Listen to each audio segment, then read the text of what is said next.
الحمد للہ والصلاة والسلام علی رسول اللہ اما بعد اعوذ باللہ من الشیطان الرجیم یا ایہا الناس انا خلقناکم من ذکر وانثی وجعلناکم شعوبا وقبائل لتعارفوا ان اکرمکم عند اللہ اتقاکم ان اللہ علیم خبیر۔ سورہ حجرات کی تفسیر کی یہ آخری کڑی ہے اور انشاءاللہ آج ہم سورت کی تفسیر کو مکمل کرنے کی کوشش کریں گے۔ اللہ رب العالمین فرمایا، جب اللہ رب العالمین نے ذکر کیا کچھ اخلاقی برائیوں کے بارے میں کہ ان سے اجتناب کرنا ہے، ان سے بچنا ہے، جن میں خطاب اللہ رب العالمین نے اہل ایمان سے کیا تھا، اب اللہ رب العالمین اس آیت کے اندر تمام انسانیت سے خطاب کر رہا ہے، چاہے وہ کافر ہوں، چاہے وہ ایمان والے ہوں، چاہے وہ مشرک ہوں، چاہے وہ مسلمان ہوں، چاہے وہ بدعتی ہوں، چاہے وہ سنی ہوں۔ اللہ رب العالمین نے تمام انسانیت سے خطاب کرتے ہوئے فرمایا، یا ایھا الناس، اے لوگو، انا خلقناکم من ذکر و انثی، بے شک ہم نے تمہیں ایک مرد سے اور ایک عورت سے پیدا کیا ہے۔ آیت کریمہ میں اللہ رب العالمین رد کر رہا ہے ان ملحدین پر، چاہے وہ ڈارون ہو کہ جس کی تھیوری یہ تھی کہ انسانوں کی اصل بندر ہے۔ اس نے کہا کہ انسان دھیرے دھیرے ترقی کرتے ہوئے اپنی اصل شکل میں، اپنی اصل صورت میں، اپنے اصلی چہرے میں آیا ہے، جبکہ اس کی اصل حقیقت یہ ہے کہ انسان یہ بندر تھا پہلے۔ ڈارون کا نظریہ ہے، ڈارون کی یہ تھیوری ہے اور اس کی یہ سوچ ہے۔ اللہ رب العالمین نے ایسے لوگوں پر آیت کریمہ میں رد کیا کہ نہیں، تمہاری اصل بندر نہیں ہے، تمہیں اللہ رب العالمین نے ایک مرد سے ایک عورت سے پیدا کیا ہے۔ مفسرین کہتے ہیں کہ اللہ رب العالمین نے آدم اور حوا سے تمہیں پیدا کیا ہے، جیسا کہ اللہ کے نبی جناب محمد رسول اللہ صلی اللہ علیہ وسلم نے حدیث کے اندر ارشاد فرمایا، کلکم بنو آدم، تم سارے کے سارے آدم کے بیٹے ہو، وآدم خلق من تراب، اور آدم کو مٹی سے پیدا کیا گیا ہے۔ جیسا کہ اللہ نے فرشتوں کو نور سے پیدا کیا ہے، جنوں کو اللہ نے آگ سے پیدا کیا ہے، لیکن انسانوں کی اصلیت یہ ہے کہ اللہ رب العالمین نے حضرت آدم علیہ السلام کو مٹی سے پیدا فرمایا ہے، جیسا کہ ہم نے گزشتہ سال پورا قصہ آدم آپ کے سامنے ذکر کیا تھا تفصیل کے ساتھ۔ تو اللہ نے فرمایا کہ اے لوگو، ہم نے تمہیں مرد اور عورت سے پیدا کیا۔ اس لیے ڈاکٹرز کہتے ہیں کہ صرف مرد اگر اپنی بیوی سے جب ملاپ کرتا ہے، جب مباشرت کرتا ہے، تو مرد کی جو منی ہے، جو مرد کا جو پانی ہے، جو قطرہ ہے جو نکلتا ہے، وہ مادر رحم کے اندر جا کر کے، جس کو بچے رانی کہا جاتا ہے، اس کے اندر جا کر کے انڈوں کی شکل میں جمع ہو جاتا ہے۔ اور صرف مرد کے پانی سے اللہ نے پیدا نہیں کیا ہے، جیسا کہ خود قرآن کہتا ہے کہ من ذکر و انثی، اس لیے اہل علم کہتے ہیں کہ اللہ نے مرد کے پانی سے اور عورت کے پانی سے، دونوں کے پانی سے ملا کر کے انسان کو بنایا ہے۔ یہ اصلیت ہے ہماری اور آپ کی۔ اس کے بعد اللہ نے فرمایا، وَجَعَلْنَاكُمْ شُعُوبًا وَقَبَائِلَ لِتَعَارَفُوا، اور اے لوگو، ہم نے تمہارے کنبے بنائے ہیں، تمہارے خاندان بنائے ہیں، تمہارے قبیلے بنائے ہیں، لِتَعَارَفُوا، تاکہ تم ایک دوسرے کو پہچان سکو، ایک دوسرے کا تعارف کر سکو، انٹروڈکشن کے لیے، تعارف کے لیے ایک دوسرے کو پہچان کر سکو کہ فلاں آدمی فلاں قبیلے کا ہے، فلاں خاندان فلاں شخص کی طرف منسوب ہے۔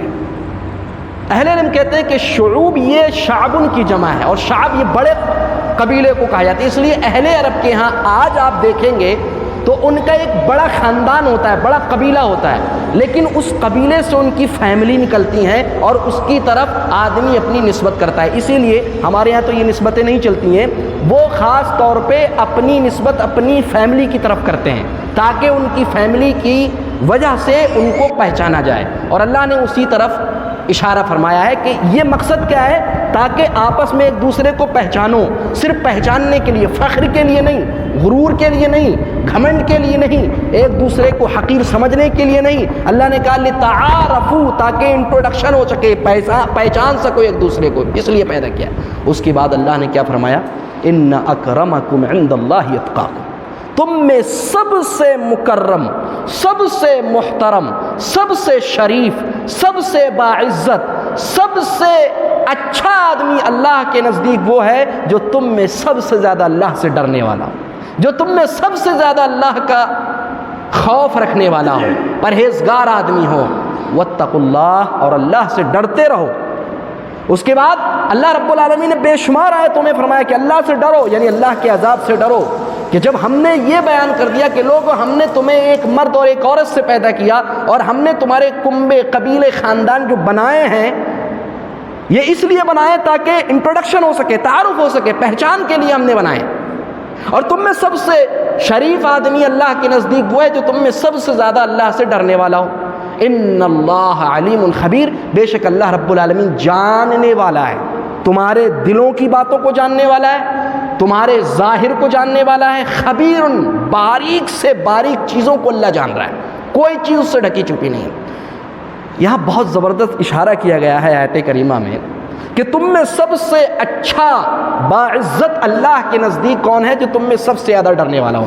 اس لیے اہل علم کہتے ہیں کہ کچھ لوگ زمین کے اندر مجہول ہوتے ہیں، ان کو کوئی نہیں پہچانتا ہے، لیکن آسمان والوں کے نزدیک بڑے معروف ہوتے ہیں، اور کچھ لوگ ایسے ہوتے ہیں زمین میں بڑی شہرت ہوتی ہے ان کی، بہت زبردست فیمس ہوتے ہیں، معروف ہوتے ہیں، مشہور ہوتے ہیں، ہر آدمی جانتا ہے ارے فلاں صاحب ہیں، فلاں لیڈر صاحب ہیں، فلاں نیتا صاحب ہیں، فلاں حاکم صاحب ہیں، فلاں مولانا صاحب ہیں، یا فلاں ڈاکٹر صاحب ہیں، یا فلاں انجینئر صاحب ہیں، سب لوگ جانتے ہیں، بہت فیمس ہوتے ہیں وہ دنیا میں، لیکن آسمان والوں کے نزدیک کچھ بھی نہیں ان کی حیثیت۔ اب یہ حیثیت کیسے پیدا ہوتی ہے آسمان والوں کے نزدیک اور اللہ رب العالمین کے نزدیک؟ تقوی کی بنیاد پر۔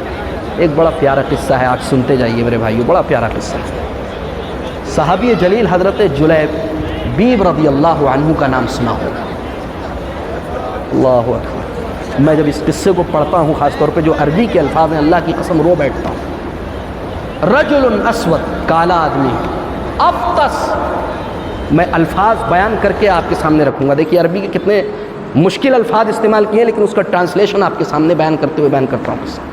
رجل اسود، کالا آدمی، افطس، ناک چہرے سے چپکی ہوئی ہے ایسے، دمیم، بد شکل ہے، بدصورت ہے، قبیح ہے، کثیر، ٹوٹا ہوا ہے، بدحال ہے، بے سودہ حال ہے، کپڑے گندے ہیں، پھٹے ہوئے ہیں، پیبند لگے ہوئے ہیں، ایک جوڑی کپڑا ہے، نہروں کے پاس سے گزرتا ہے، ہاتھوں سے پانی لیتا ہے اور اس کو گندا پانی پی لیتا ہے، نہ گلاس ہے نہ پیالہ ہے پانی پینے کے لیے۔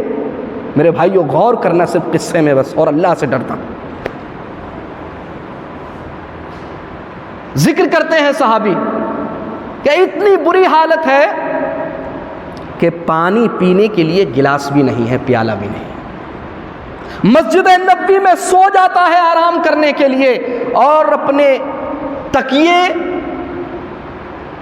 جوتوں کو بنا لیتا ہے، جوتے اپنے سر کے نیچے رکھ لیتا ہے، لحاف آسمان ہے، بستر زمین ہے، مسجد نبوی کے اندر آرام کرتا ہے۔ کوئی نہیں جانتا ہے کون آدمی ہے، کون آدمی ہے۔ اللہ کے نبی جناب محمد رسول اللہ صلی اللہ علیہ وسلم اپنے صحابہ کے درمیان تشریف فرما ہیں، بیٹھے ہوئے ہیں۔ ایک مرتبہ یہ وہاں سے گزر رہے ہیں، وہی حالت، کپڑے گندے، عجیب کپڑے ہیں۔ صحابہ سے پوچھا جانتے ہو کون شخص ہے یہ؟ سب نے انکار کر دیا، کسی کو پتہ نہیں کون ہے، نہیں جانتا۔ اللہ کے نبی صلی اللہ علیہ وسلم فرمایا جلیبیب ادھر آ جاؤ۔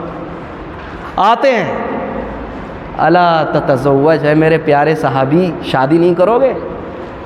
کنوارے آدمی تھے۔ کہا من یزوجنی یا رسول اللہ، اے اللہ کے رسول کون ہے جو مجھے اپنی بیٹی سے میری شادی کرائے گا؟ کون ہے؟ میری حالت، کالا آدمی، بدشکل، ناک چپکی ہوئی، کپڑے نہیں پہننے کے لیے، پیالہ نہیں پانی پینے کے لیے، تکیہ نہیں سر کے نیچے لگانے کے لیے، اے اللہ کے نبی صلی اللہ علیہ وسلم کون مجھ سے شادی کرے گا، کون اپنی بیٹی سے میری شادی کرائے گا؟ اللہ کے نبی صلی اللہ علیہ وسلم خاموش رہے۔ دوسرے دن پھر جلیبیب کا گزر ہوا، پھر آپ صلی اللہ علیہ وسلم نے فرمایا کہ اے میرے پیارے صحابی شادی نہیں کرو گے؟ پھر ان کا وہی جواب۔ تیسرے دن گزرے، کہا شادی نہیں کرو گے؟ کہا اللہ کے نبی صلی اللہ علیہ وسلم کون شادی کرے گا، کون میری اپنی بیٹی سے شادی کرائے گا؟ اللہ اکبر۔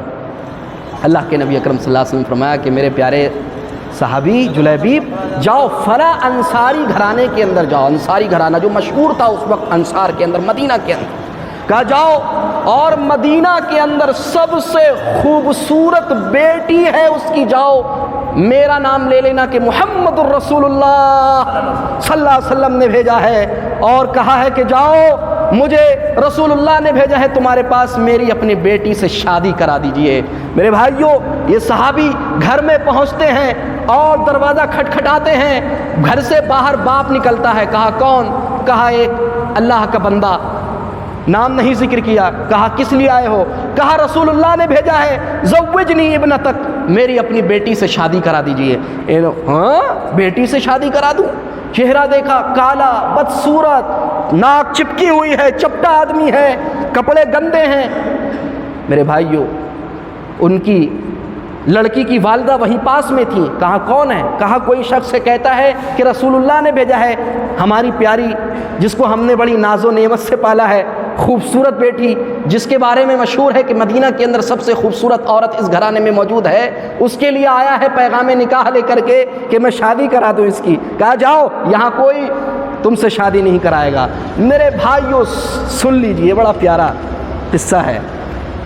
گھر سے اندر جو بیٹی بیٹھی ہوئی تھی، اللہ والی بیٹی، اللہ کی نیک بندی، اللہ کی نیک پیاری سی بندی، اس نے اس بات کو سنا کہ رسول اللہ صلی اللہ علیہ وسلم نے بھیجا ہے، تو فوراً کیا کہتی ہیں؟ ابو جان رکیے، امی جان رکیے، اوتردان رسول اللہ، کیا اللہ کے رسول کے قاصد کو، کیا اللہ کے رسول نے جس کو بھیجا ہے آپ اس کو لوٹا رہے ہیں؟ ایسی بیٹی جو پارکوں میں ٹہلنے والی نہیں تھی، ایسی بیٹی جو سڑکوں پہ ٹہلنے والی نہیں تھی، ایسی بیٹی جس کے ہاتھ میں ماں باپ نے موبائل نہیں دیا تھا، چونکہ موبائل کا دور نہیں تھا، لیکن کہنے کا مطلب میرے بھائیوں، ایسی بیٹی جو جانتی بھی نہ تھی کہ سڑکیں کیا ہوتی ہیں، جو جانتی بھی نہ تھی کہ پارکیں کیا ہوتی ہیں، جو جانتی بھی نہ تھی کہ گارڈن کیا ہوتے ہیں، جو جانتی بھی نہ تھی کہ باغیچے کیا ہوتے ہیں، ٹہلنا کس کو کہتے ہیں، اللہ کی بندی، اللہ سے تعلق رکھنے والی کیا کہتی ہے؟ ابو جان، امی جان، آپ ایسے شخص کو لوٹا رہے ہیں جس کو رسول اللہ صلی اللہ علیہ وسلم نے بھیجا ہے۔ کیا کہتی ہے؟ اجزت لہ، میں اس کو اجازت دیتی ہوں، وقبلت بہ زوجا، اور میں نے اس کو بطور شوہر قبول کر لیا ہے۔ اللہ، کہا رسول اللہ نے بھیجا ہے، ابھی رسول اللہ بھی نہیں آئے ہیں گھر پر، صرف اتنا سنا ہے اس شخص سے، اور اندر سے سن رہی ہے کہ رسول اللہ نے بھیجا ہے پیغام نکاح لے کر کے۔ کالا بدصورت آدمی ایسی عورت کے لیے آیا ہے جو مدینہ کے اندر سب سے خوبصورت عورت تھی۔ اللہ اکبر، صرف رسول اللہ کا نام سنا اور وہ بیٹی وہیں فدا ہو گئی، کہا نہیں رسول اللہ نے بھیجا ہے، اور رسول اللہ جس کے بارے میں کہتے ہیں اس میں خیر ہوگا، بھلائی ہوگی، اچھائی ہوگی، اس میں حکمت کے طور پہ نبی اکرم صلی اللہ علیہ وسلم نے بھیجا ہے۔ اس کے بعد شادی ہو گئی۔ شادی کے بعد شب وصال، ایک ایسی رات کہ ہر مرد کو، ہر عورت کو اس کی خواہش ہوتی ہے۔ شب زفاف جس کو ہم سہاگ رات کہتے ہیں، ایسی رات جو بڑی خوبصورت رات ہوتی ہے، اور ہر مرد اور عورت، یہ فطری چیز ہے، کوئی شرمانے کی بات نہیں، فطری چیز ہے کہ ہر شخص کو یہ خواہش ہوتی ہے۔ شب وصال، شب زفاف ایک ایسی پہلی رات ہے میرے بھائیوں، وہ دلہن اپنے خوبصورت حلے میں، خوبصورت جوڑے میں تشریف رکھی ہوئی ہے اپنے حجل عروسی میں، ایک دلہن کے کمرے میں۔ اب یہ صاحب اندر داخل ہوتے ہیں، اتنے میں جیسے ہی اپنی بیوی سے ملنے کے لیے جاتے ہیں، اعلان کرنے والا اعلان کرتا ہے، الا خیل اللہ ارکبی، اے اللہ کے سپاہیوں، میدان جہاد میں تمہیں پکارا جا رہا ہے، نکلو جہاد کے لیے نکلو۔ اللہ اکبر، کون چھوڑے گا ایسی حالت میں؟ میرے بھائیوں، الفاظ دیکھیے، کہتے ہیں وہ خود کہتی ہیں، وہ صحابیہ خود کہتی ہیں کہ وہ جب انہوں نے اتنا سنا کہ کسی نے اعلان کیا ہے الا خیل اللہ ارکبی، اے اللہ کے شہسواروں، اے اللہ کے سپاہیوں، نکلو، سوار ہو جاؤ اللہ کی راہ میں، جہاد کے لیے اعلان کیا گیا ہے، رسول اللہ صلی اللہ علیہ وسلم تمہیں پکار رہے ہیں۔ فوراً ایسے انہوں نے مجھے چھوڑا، وہ کہتی ہیں کہ ایسے چھوڑا جیسا کہ ایسا لگتا ہے کسی چیل نے مرغی کے بچے کو جھپٹا ہو بری طریقے سے، مجھے چھوڑا اور بھاگے۔ کہتی ہیں مجھے ایسا محسوس ہوا کہ مجھے کسی بچھو نے ڈس لیا ہو۔ اللہ اکبر۔ اس کے بعد یہ میدان جہاد کے اندر چلے جاتے ہیں، میدان جہاد کے اندر چلے جاتے ہیں، لڑتے ہیں، مارتے ہیں، قتل کرتے ہیں کفار کو، مشرکین کو، اور اللہ کی راہ میں شہید ہو جاتے ہیں۔ اللہ کے رسول جناب محمد رسول اللہ صلی اللہ علیہ وسلم نے فرمایا، میرے صحابہ جاؤ، کون کون دیکھو، کون کون مفقود ہے، کون کون نہیں موجود ہے، جا کے دیکھو، ان کی لاشوں کو دیکھو۔ کہا کسی کو پاتے ہو؟ کہا نہیں اللہ کے رسول سب لوگ موجود ہیں، ہاں فلاں فلاں شہید ہو گئے ہیں اللہ کے رسول صلی اللہ علیہ وسلم۔ کہا کہ نہیں کوئی اور بھی ہے۔ کہا کون ہے؟ کہا اللہ کے رسول صلی اللہ علیہ وسلم نے نہیں کوئی اور بھی ہے، جا کر کے دیکھو۔ اللہ کے نبی جناب محمد رسول اللہ صلی اللہ علیہ وسلم کی بات سنی صحابہ نے اور گئے۔ کہا الا تفقدون حبیبی جلیبیب، کیا تم میرے پیارے محبوب جلیبیب کو گم نہیں پاتے ہو؟ کیا جلیبیب کو تم نے دیکھا ہے؟ کہا کہ اللہ کے نبی صلی اللہ علیہ وسلم ہم نے نہیں دیکھا۔ کہا جاؤ دیکھ کر کے آؤ۔ کیا دیکھتے ہیں کہ حضرت جلیبیب رضی اللہ تعالی عنہ خون میں لت پت، زخم گہرے گہرے جسم کے اندر، چہرہ زمین سے لگا ہوا ہے، اور اللہ کی راہ میں قربان ہو جاتے ہیں۔ اور کیا دیکھتے ہیں وہ صحابہ کہ ان کے آس پاس میں 7 کفار ہیں جو قتل کر دیا گیا ہے، جن کو اللہ کے نبی اکرم صلی اللہ علیہ وسلم آئے۔ اللہ کے نبی صلی اللہ علیہ وسلم نے فرمایا، آنکھوں سے آنسو جاری ہو گئے، حضرت جلیبیب کو اپنی رانوں پہ رکھ کے کہا رسول اللہ نے، اے میرے جلیبیب، اے میرے پیارے، اے میرے محبوب، تو نے اللہ کے لیے اپنی جان قربان کی ہے، تو نے اللہ کے لیے اپنے نفس کو قربان کیا ہے۔ ہاتھوں میں لیا، نہ کوئی چارپائی ہے جنازے کی کہ رسول اللہ صلی اللہ علیہ وسلم ان کو جنازے کی چارپائی پہ رکھتے، ہاتھوں میں لیا اور رانوں پہ رکھا، اس طرح اٹھایا، کہا انت منی وَأَنَا مِنْكَ، جلیبیب تو مجھ سے ہے اور میں تجھ سے ہوں۔ اللہ اکبر۔ جس کا حسب و نسب معلوم نہیں، جو کالا کلوٹا آدمی ہے، بد شکل ہے، بدصورت ہے، ناک چہرے سے چپکی ہوئی ہے، بری حالت ہے، بوسیدہ حال ہے، کپڑے پہننے کے لیے نہیں ہے، تکیہ سر کے نیچے لگانے کے لیے نہیں ہے، اللہ رب العالمین نے، عرش والے نے اتنا اونچا مقام و مرتبہ دیا کہ جناب محمد الرسول اللہ صلی اللہ علیہ وسلم کی رانوں کے اوپر ان کا سر رکھا ہوا ہے۔ اس سے بڑی شان کیا ہو سکتی ہے جو اسلام نے ہمیں دی ہے میرے بھائیوں۔ اسلام نے حقارت کو منع فرمایا، اسلام نے ایک دوسرے کو حقیر جاننے سے منع فرمایا۔